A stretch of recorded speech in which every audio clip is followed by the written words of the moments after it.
Hi, it's Colleen Schmidt from Divination Counseling Service, here to present Uranian House System.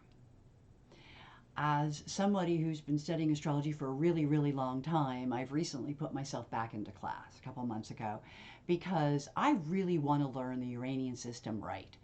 I've had probably, well, a lot of Uranian teachers through the years, but I've never really gotten the house system down. I'm really good with sums. I'm really good with planetary pictures. Well, we do planetary pictures all the time. You have to use a dial in planetary pictures if you're going to work with asteroids. So, of course, Martha is a Uranian astrologer, but she's not going to spend a whole lot of time on the house structure because she's very tied up in researching and developing the asteroids.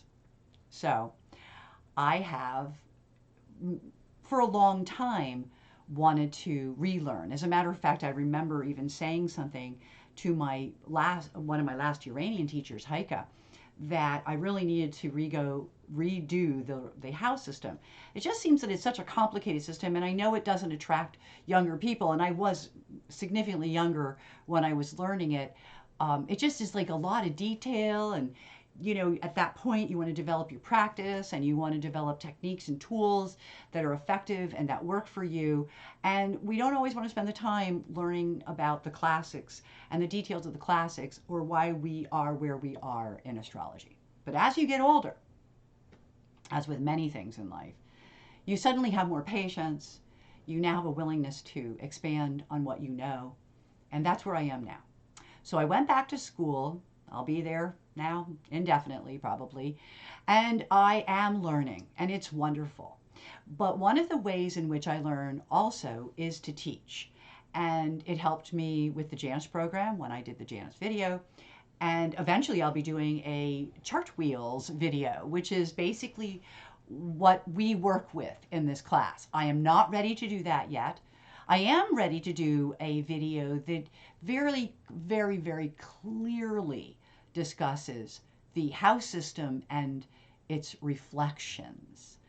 So I do want to go through that with us. There is a lot of debate among astrologers over what is the best house system to use. I have to laugh because I come from a background of astrology where we just really don't put that much importance on the house systems. I have used a variety of them. I use a lot of Placidus when I'm working with my clients, but I have to admit that I do the majority of my work on a dial where it doesn't matter what house system you're using. In order to use the Uranian house system, however, you would not use a 90-degree dial, which is what we are used to using. You would be using a 360 dial, not wheel. So I will be showing you that today. The dial is, in some respects, more like a globe. Because of the move, because you move it, and it just gives you so much information. I think that I was always addicted to the 90-degree dial. Now that I've started using the 360-degree dial, I think I'm going to be now addicted to that. Well, I know I am. The last client work had to have it in. I can't not look at it now because once something's out of the barn, it's out. So it has really already started to enhance my work. My goal, because it is interesting that somebody who's a professional and has been doing as long as I am, has decided to step into and perfect another technique because I want to combine them. Because asteroids are natural to Uranian astrology. And I would like to apply my knowledge of the asteroids to a reflection house system. Ironically, I'm in class with somebody who has studied intensively with Martha, same as I have. Actually, we've been in class together a lot, and we know each other, and both of us agree that this would be some really good work to look at going into the future as a way to evolve the language of astrology, which is in essence what we're doing here. Or what I'm doing. I always want to grow on what I already know. I always add in new asteroids. And just looking at a new technique, wow, that's like unlimited, untapped potential, at least from my perspective. So this astrology is generally called Uranian astrology. It has its basis in Germany. It really comes from very old techniques of astrology that were discovered that were actually done 500 to 325 years BCE, before Common Era. Okay, so about 2,500 years ago, at least. And this stuff was I keep wanting to say regurgitated, but it was literally gone over. Vita, he was classically trained, so he didn't need anyone to interpret the old books. He could read them himself, and he came up with this Uranian system. So because there are rights, and I am very fortunate to study with teachers who are very particular about not stepping on copyrights. Okay, something that Martha talks about extensively. It's something that Gary now talks about extensively, and I truly appreciate. Because of that, he and some other people, as they're working on the software, have come up with the term symmetrical astrology. And notice that we're going to be talking about house reflective system. So the reflection is going on within the chart. It does make it very symmetrical. So do the sums, because you're adding things together, personal points. That's getting into a little deep. I'm not going there today. But all of it does create symmetry in the chart, making it a lot easier to read in some respects, and some of the details now start to begin to jump off the paper. And that's what we're going to be looking at today. I want to also, now, I'm not using Chartwells, so I do want to point this out. Janus and SolarFire both have on their dials 360 dials. They are not going to look like my first dial. They're going to look like my second. Okay, so I do want to say that. I'm going to talk about that when we get there. You are able to do this. You may have to do some of it by hand get printed out, and then work with it, especially the reflecting system, which is what we're going to do here today. But they all have it. Now, ultimately, if you do find that this is something you'd really like to do, then I would say learn Chartwells. And eventually I'll do a video on Chartwells. But Chartwells is an interactive piece of astrology that's been in development for decades. It is incredibly complicated. I don't even know which buttons yet you right click on. I mean, it's that complicated. There's so many buttons. There's so much to it. But part of understanding the software is understanding the technique. Because in order to use the software fully, you have to understand the technique, the system. So I do say that Chartwells is by the same company that does SolarFire, some of the same engineers. To Gary, who's one of those people, this particular software is interactive and SolarFire is static. That's okay. For our purposes today, we don't want to get too interactive yet. We're not that far along. We don't want to overwhelm ourselves. And hopefully we won't be too overwhelmed via this particular video. So because it's easier for me to learn if I'm teaching, and I've taught like everything I've ever done in my life, including astrology, it really is helpful for me to go through each of these fine points with you. And hopefully you will gain something through the experience of me going through these elements with you. So with that said, let's take a look at what a traditional Uranian dial looks like. So the very first system we're going to look at is called the Aries point chart. And you might say to yourself, why the Aries point chart? Because, the house system is made up of all personal points. So you have a node house system, you have an ascendant house system, you have a midheaven house system, which is sometimes called the meridian. And I would, recommend maybe even using the meridian houses for that one.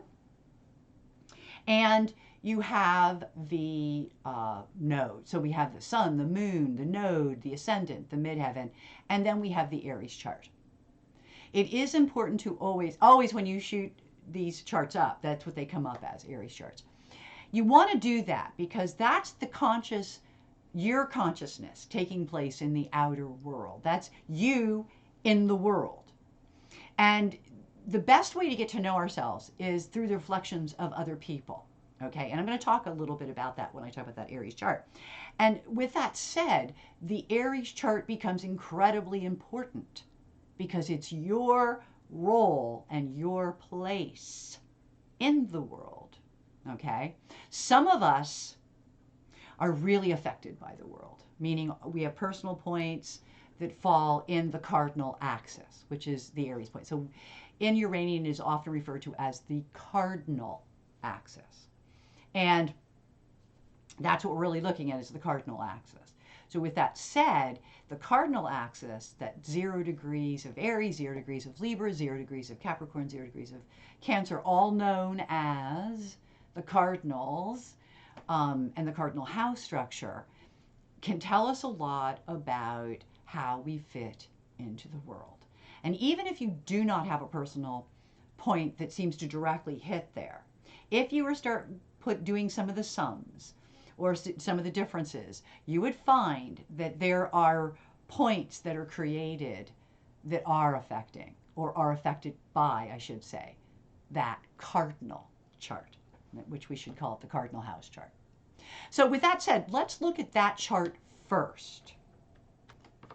Okay, I can't make this bigger. I was going to try to take up my whole screen with it, but in order for me to get out of it to go to the next chart, I have to press escape.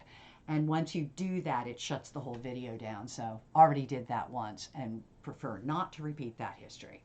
So with that said, this is what a traditional Uranian dial looks like. It's 360, complete circumference.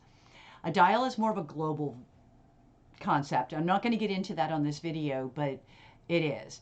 We live in the northern hemisphere, so ours technically is supposed to look like this. I know everybody's thinking, oh no, it's the opposite. Yeah, I know, I understand. No, this is really what ours looks like because we are in the northern hemisphere. And I know that when we're working on something like Solar Fire or Janus, no, it doesn't come up like that. That's okay, we'll adjust. But if you're working with something like Chartwells, every chart starts at the cardinals, and you would see these are your points, okay? So there's your square. There's your natural square. And it literally works in a very similar fashion. The difference is, again, we're on the other hemisphere, which is why that is. But I can tell you that when my chart pulls up, I'm an Aquarius, very late Aquarius, like right in here. And yeah, that's where my sun is and my ascendant. So it's like, boom. I'm not used to seeing my sun and ascendant there, but I'm getting used to it because that's where these charts begin. And they begin by looking at the individual, the native, if you will, as they are placed in the world. Because we are operating here on Earth in the world. So this is our structure. We're actually spiritual beings that have been confined to mass and confined into this area, okay? So with that said, this is what our basic chart looks like. Now, just really quickly, I want to go through some of the stuff. The upper part of the chart is our consciousness. As we come to our midheaven, we are trying to present ourselves to the world. We make conscious, which has been unconscious. This is like our DNA, our family, our roots, da-da-da-da-da-da. So it's our unconscious, okay? Conscious, we put it out there in the world. Over here at the Ascendant, our tools, I always like to say our tools for, you know, if you're doing a solar return, it's your tools for getting through day by day. You know, it's your tools you use. Well, it's also action. So this side of the chart, and they do cut it in quads, so this side of the chart is actually action, the ascendant side. The descendant side is experience. We work over here. We develop partnerships over here. So that's critical. The other thing that Gary talks about as being critical, and this is something that, yeah, you can kind of see it. The house structure here, let me just get a little pencil. The house structure here actually reflects this way. So each of these Now, we know this even from traditional astrology, right? That what's happening in the succedent houses, which is actually where Gary points out that the energy is the lowest in his paperwork. The cadent house then, has a lot of importance, but it takes the house before to kind of create it. These are like, all right, these are the real action houses. All right, so the second, the eighth, that's your fixed signs. I always have this saying, fixed signs are the doers. Okay, and these are the thinkers. Okay, so you're doing, you're thinking, you're changing. Cadent house, you're doing again. You're contemplating, reflecting. You're reflecting. You're making decisions to take action. You see how that works? Okay? Now, these actions are more overt on this side of the chart. On this side of the chart, they're more about the experiences. Okay? So you find a new boyfriend and you are working day to day on that relationship so that you might ultimately create a partnership. Yes? Okay. The partnership is the experience. Okay? You're working there, action is there, but it's not like your tool. It's something that's it's modified because of a unconscious energy. When it comes up to here, this would be like the getting married part, and here's where you create the family. See, it's kind of like, here we go again, action, action. So, but every time you hit this point, these points, decision. So you're working on a 360 dial. You put the chart up here. My sun is over here. It's in the unconscious and experienced side, okay? If you knew me, you'd say, but it's probably pretty true, okay? I'm not a big doer, not a big action person. The irony is I have, in the natal chart, sun in the 12th. So I'm not an outward, overt person. Isn't that amazing that the traditional chart kind of reflects the same thing that the 360 dial does? I'm more a person who lives through their experiences. And honestly and truly, I'm not very public unless I have a partner. So, meaning I don't go out much, okay? Especially not by myself. And maybe with girlfriends I might, but I'm kind of a strange bird, I'm kind of a hermit. And it's reflected in both charts. So check that out. And that's just my experience, okay? So that was my example. I kind of wanted to just show that chart, okay? Now, let me go to the next one. Okay, so you go home and then the whole thing jumps. Okay. I can't make it fit better because I will, I could this, well, I don't know. I don't want to do it yet. Let's just put it that way because I'll lose the video just getting out of it to close out. So we have here what you could, type up for yourself. I put 0 over here because that's what we're used to, 180. So if you're, especially those of us who have been using wheels for 100 years, right? You're only used to wheels. So I thought I would duplicate it. What we're going to be doing next in wheel format. No, don't read the cardinals this way, unless you're in Australia, okay? Or in the lower hemisphere. I would not read the cardinals this way. I would read the cardinals with the flip chart as we did, okay? But I wanted to show you the house reflecting system, and I wanted to make it as easy as possible, okay? So in a house reflective system, so back to my notes, we're going to be looking at the first ones we'll look at would be the midheaven and the moon. And the reason why is because, ironically, they both start with a 10th house cusp. Now you're saying to yourself, oh, that's great because that's what I'm used to. I'm used to, the midheaven being the 10th house cusp, so up here. I'll get my pen again. So up here. So we have, so there's your 10th house. It's the natural placement of the 10th house. So it makes it easy mathematically to go around each of these houses and do a reflection system from it. So I'm going to start. Now, my artwork is horrible. Okay, I am not good at this. But let's let's start there, okay? I'm going to start by looking, there's our fourth house, there is our 10th house. Okay, now each of these points creates another house. All right, so where you see numbers, that's a house. I didn't put house numbers in because at this point, not important, right? Because it's going to change depending on what we're doing. Right now, we're working on two factors that will ask you to be in that 10th house. Okay.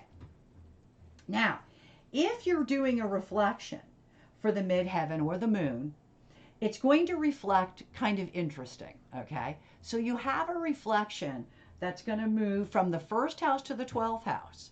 Now, this makes sense because your first house is like your body and who you are. It does determine what's going on in your head. I mean, in terms of spiritually, it's reflecting in the 12th house. Also, spiritually, it's a very spiritual house.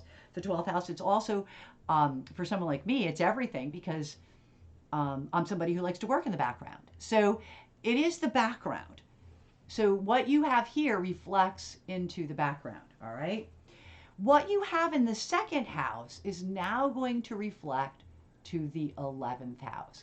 In other words, what I own, how much money, what my ethical level is going to reflect in the midheaven house system, okay?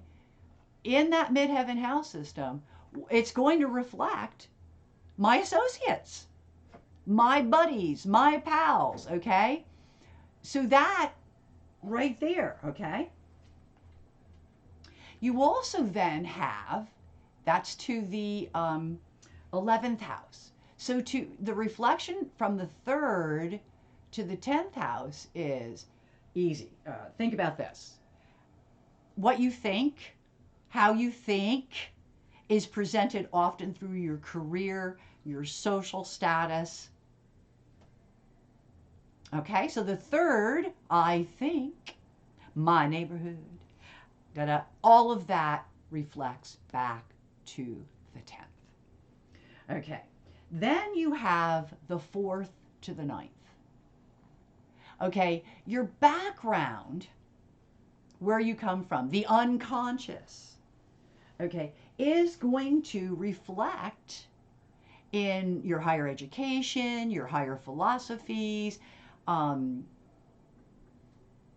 you know, your affiliation with big organizations or your social groups, all of that. I don't think it's more, these are more like government, more like institutional type things, but that's 10th house is the government.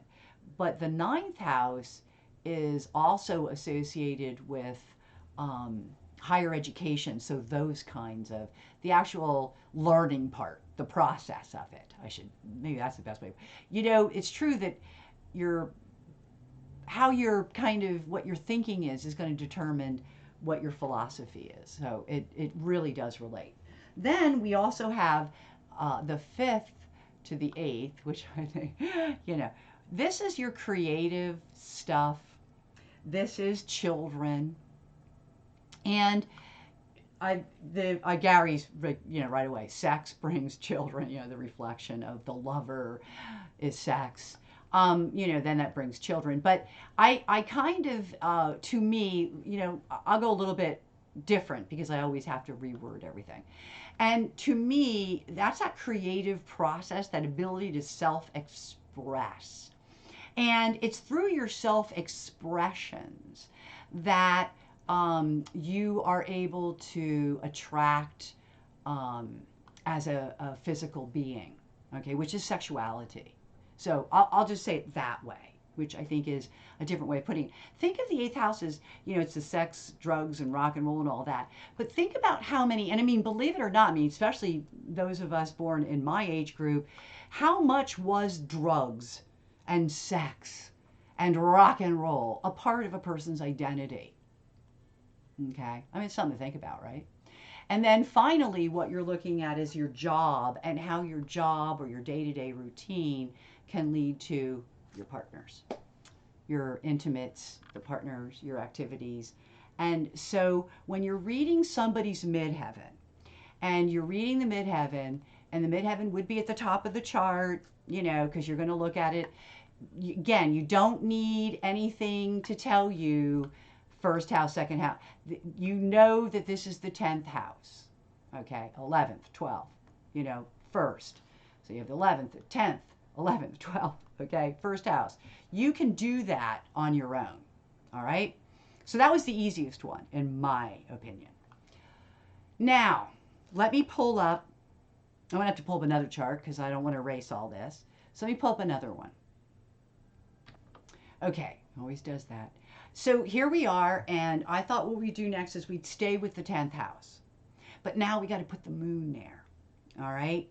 So I'm going to stay close to the, I know I'm cheating a little by doing this, but I'm going to stay close. But let's say that somebody's moon is right here. Let me get my pen again. So the moon is right here, okay? Right there. Say that it, you know, that the moon is in Leo. I'm pretty sure that's Leo. Let's say Taurus and Gemini and Cancer, Leo. Oh no, it would actually be, this is Leo. So that would be Virgo. Yeah, then Libra. Okay, so let's say that you had a Virgo moon. Okay, so my moon that we're going to be working with, oops, I can't go beyond that paper. So let's just put a little moon here. Okay, that's our moon. It just happens to be in Virgo. Let me get rid of this. Okay, and so we're just going to put a little Virgo sign here just so that we know. Okay, so there's our Virgo. All right, and that's our moon. This moon, this now everything here, everything here. So if it's say 1 degree of Virgo, you got to go 1 degree around the whole dial and then recast your chart. Okay? I'm going to go just 1 degree in, 1 degree in, oops, 1 degree in. Just to get, you get the idea, okay? Just, and again, I'm trying to simplify this as much as possible so that more people can pick up the information. Okay. All right. So now this becomes my 10th house. All right. This little moon becomes my 10th house. So here's my 10th right here. All right. So that means that I have to now put my new house structure in, right? And then 1, 2. You see how that works? So you're always going to, and then one of the ways that you can always do this is you always have this concept here of the square. So that by the time you would get to the first house, you know, you would know that that was the square 2, and this would be 3. And I do apologize, I'm not an artist. And 4, wow, I'm a wannabe artist, but I never could draw. I always wanted, I was a dancer, but I think more of a frustrated artist than anything. So here is my house system, okay? So this now in the moon chart would become the new house structure. And interestingly enough, it has exactly the same configurations. So here it is, the 1st and the 12th. They relate to each other.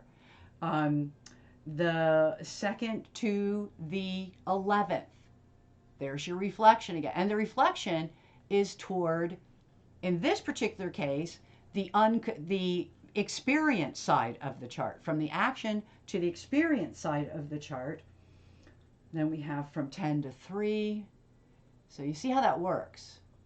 There's your, there it is. It's like it's the action to experience is at play here hugely. All right. And you just keep going on and on. So again, it would be 4 to 9. So your home to your philosophy, you know, how you were raised, you know, a lot of times if you were raised in a family where it wasn't cool to go to college, you weren't going to college. Sometimes, you know, so that really does affect, talk about caste systems in a sense, in a weird, really weird way. It kind of fits.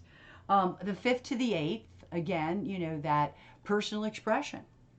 And then 6 to 7. So you see how the house system may look the same, but what I would suggest doing is doing what I just did, which is creating that house system for yourself as a better way to examine it. Okay?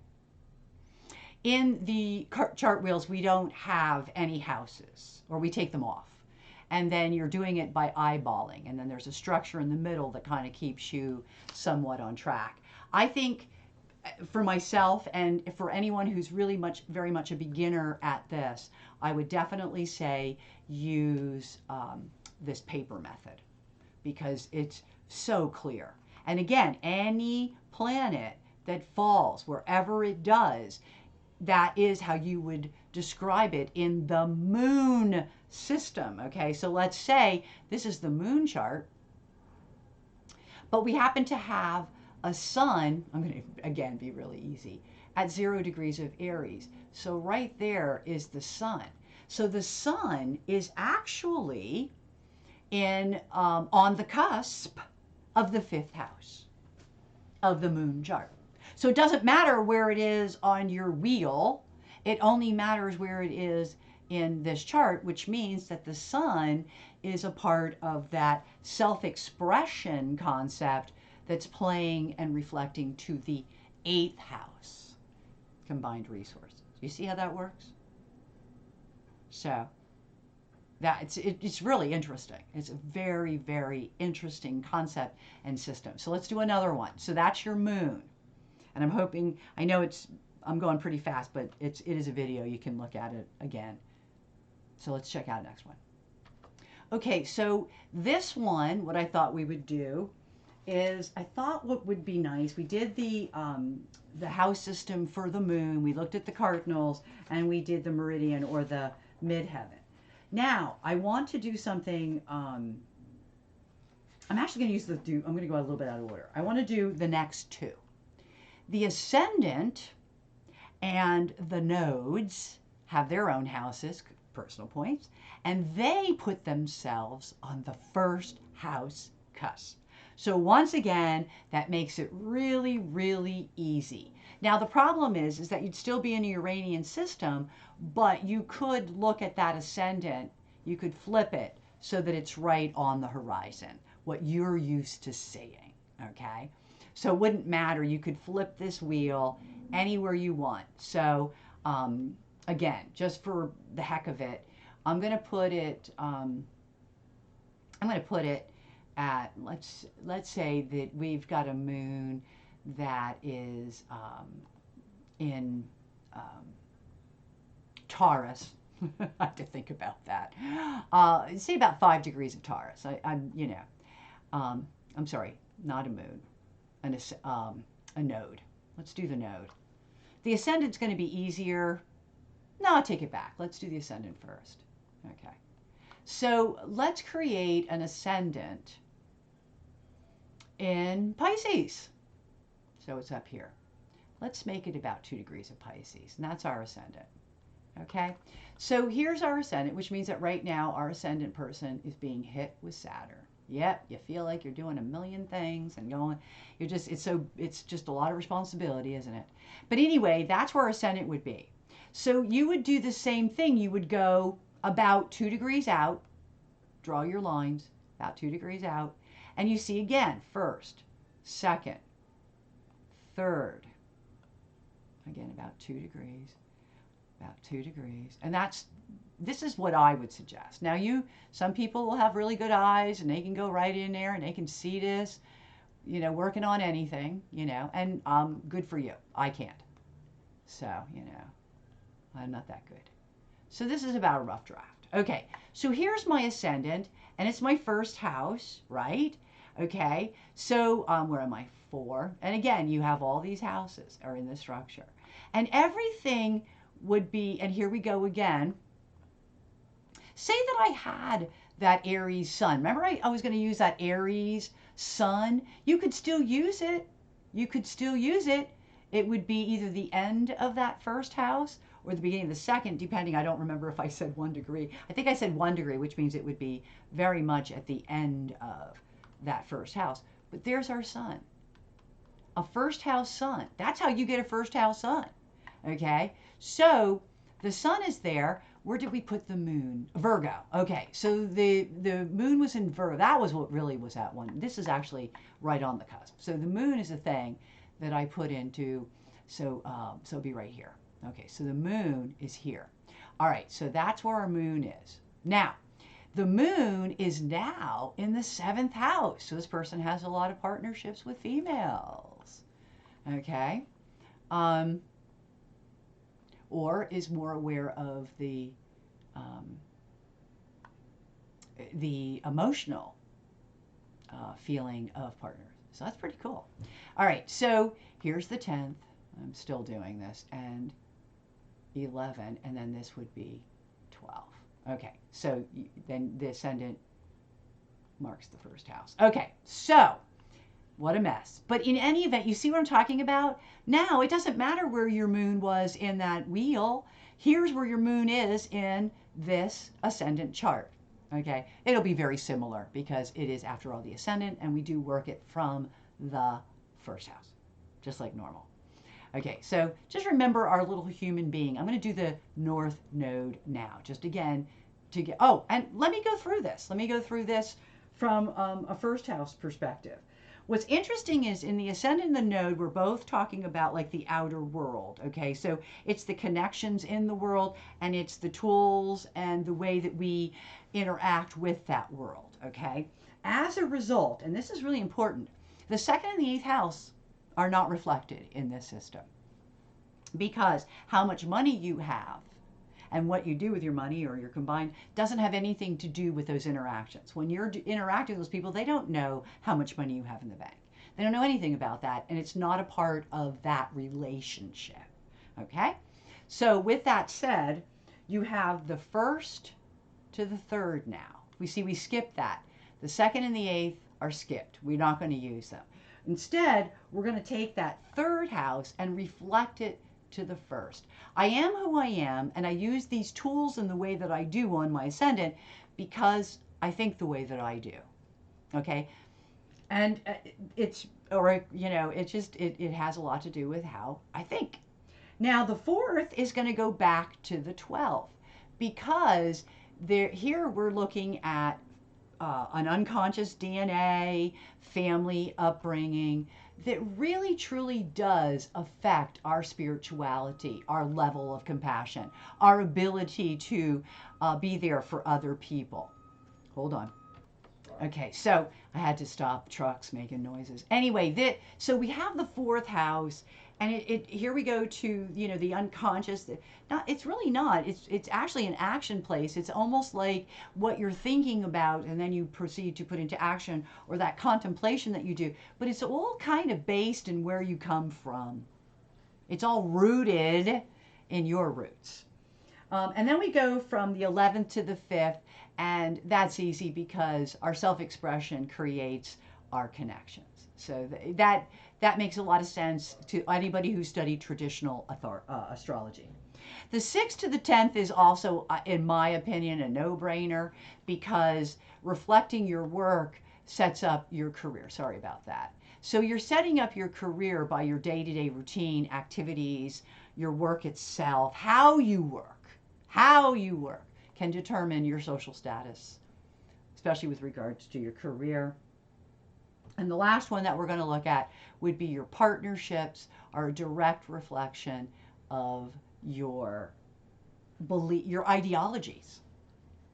We do experience that with partners, with other people. So the ideologies can come into being through those connections. So again, it may not make a whole lot of sense what we're not using the 2nd or the 8th, but think about it this way, that it's unnecessary in first house kind of situations. When you're first meeting somebody, you're really not going to tell them what's in the bank, nor are you going to tell them about any sexual deviant issues that you have, or any drugs that you take, or even morals and ethics. A lot of times people, don't talk about those things because they're not important in those encounters.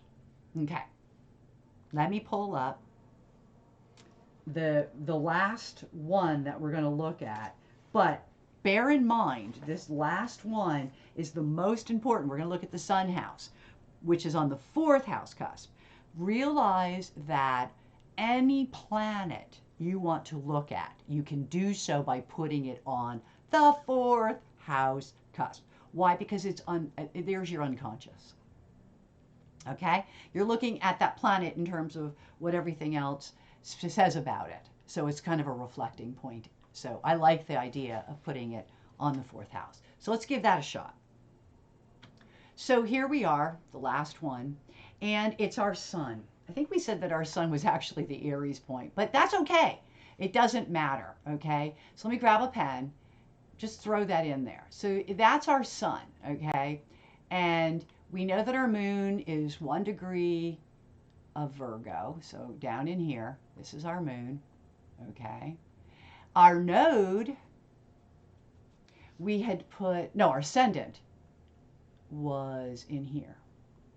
Okay, about 2 degrees. So I'm just going to put an A. All right, so it's right in there. Our, I forget where I put the node. I was trying to keep everything so simple, and it gets so complicated when you're doing that. but you get the idea. Put your node in there, wherever. I don't remember where I put it. So let's see. The nodes right now are what? Sag and Gemini. I'm going to go with early Gemini just for crap. And there we'll put the node. Okay. I don't know if I went through the node house structure. Now I think about it.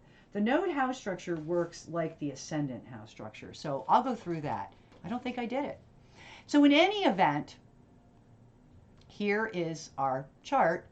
But what we're going to do now is we're going to use the sun to create a 4th house structure. All right. Notice I'm doing all of this again. So I just, every single one. Oh, that's not what I wanted to do. I'm getting a little too crazy and I'm going too quick. That's why I skipped over the node. I know I really try to stay within a certain time limit here. Okay, so here's my house structure. Now, if the 4th house is where you're starting for the sun and all planets, it would be there. Then this would be then the 5th house, which would give us a 6th house node. 7, 8, a 9th house moon, okay, somebody who likes learning, 10, 11, 12, 1, 2, 3, okay? And how do I know that those are correct? Because I've got my cross, okay? And you can see where how, like, here's my 1st house, so you see how that works, okay? Oh, that one's wrong. Yeah, no, that's correct. Yeah, that is correct. Okay, so I really am not good at this stuff. Let me just do this. Okay, and there you have it. Okay, so here's my sun. It's in the 4th house. It's the cusp of the 4th house. Where everything falls then relies on where that 4th house cusp is. As I said, node 6th, moon 9th. And we know that the moon wasn't in the 9th initially, remember?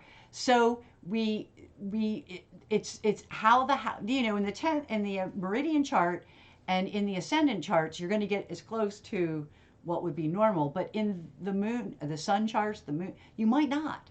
It would look very, very different. Now, the reflecting system here is interesting because what we're not going to be using is the 5th. Let me go here. Is the 5th and the 11th. Okay? Because, again, the self-expression and the, oh no, I'm sorry. I lie. On this one, we use them all. Oh, take that back. I'm jumping ahead of myself. No. That's not the one. Let me get rid of that. That's wrong. Okay, let me put that back in there, that 5th house. Okay, that was wrong. There's another one where you don't. This is not it. So you're putting it on the fourth house cusp, but it looks like this, okay? So you're always going to have third to fourth. So remember that, the succeeding house to the cardinal house? Yeah, that's going to be a familiar thing here. And you're going to take this, so it goes from the third to the fourth house. So it actually reflects that way, okay? That's how it reflects. This is going to be the second house reflecting to the fifth house. You can attract the right kind of partner with the right kind of money. That's right, I knew I was wrong. Then you take the first house, which is the I am house, and it goes right to the sixth house. I am, so I do this work. Okay? I am who I am, so I do this work. I am who I am, so I run this kind of day. You also then will take the 12th to the 7th. Okay? And again, it's what's going on in our heads. It's, the 12th house is what's hidden, but it also is directly related to our partners. Whereas the 11th house is affiliated with the 8th house. Your drinking buddies, your associations. Have, and again, combined resources from associations. So there's a lot of reasons why that is. And so you have that, and then the 9 and the 10 go together, and it reflects to the 9. So oftentimes our status in the world does reflect our ideals and who we are. Okay, so the status reflects back. But you see how that works. So I want to go back, and this works this way for all planets, but I do want to go back and just show the node because I didn't.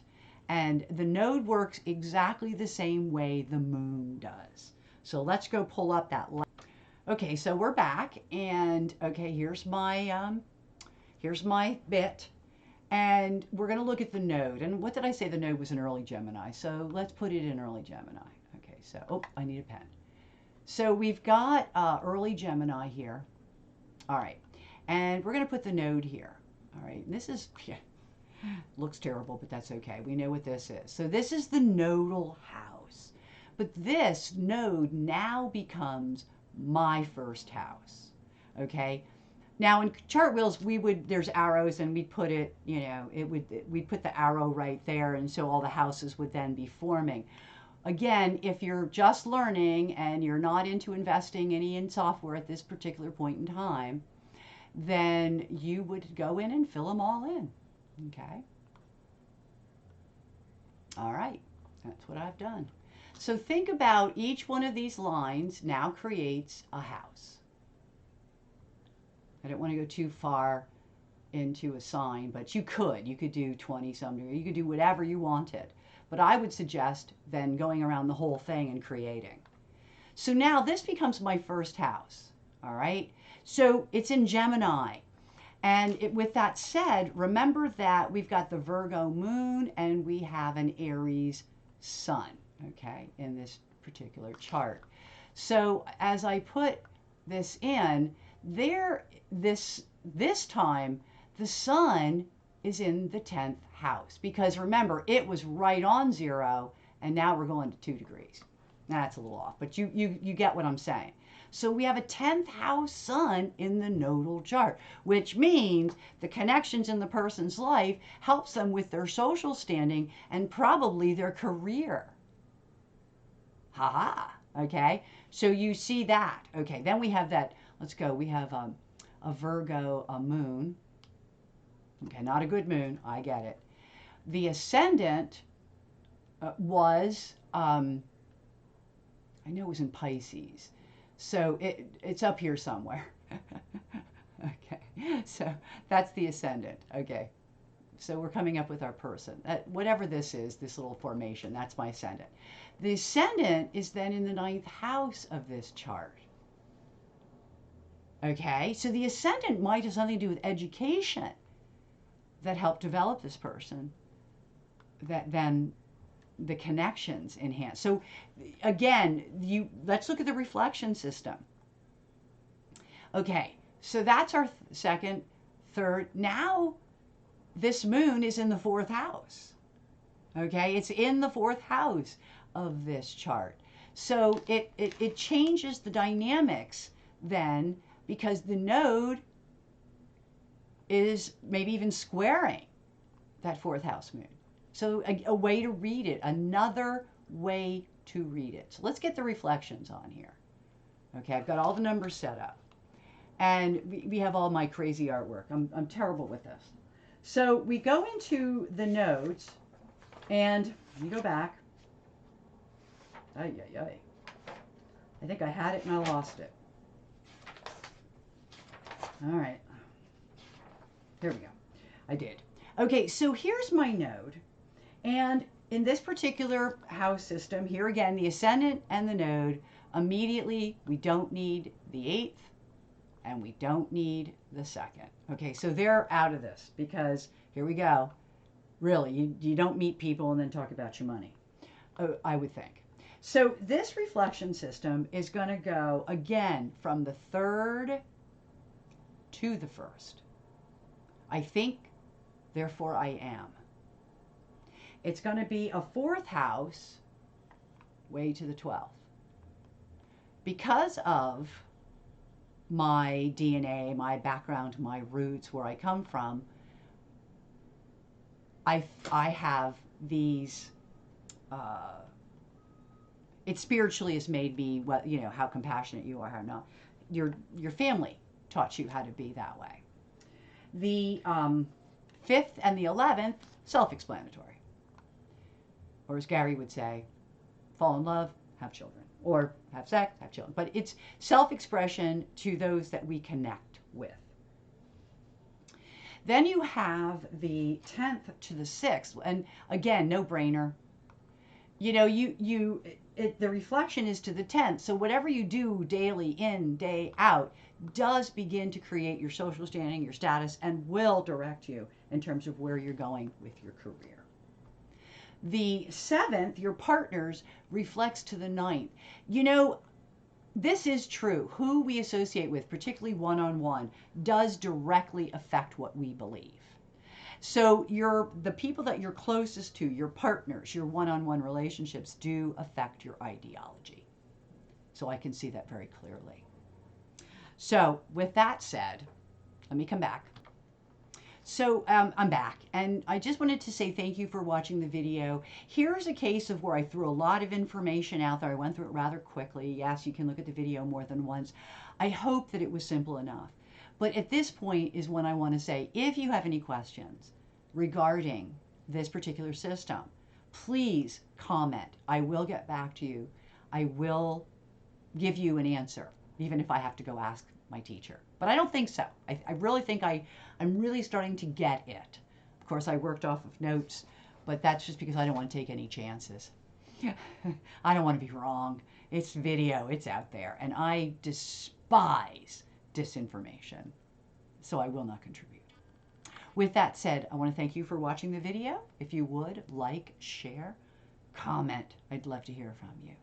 Until we meet again, I wish you only happy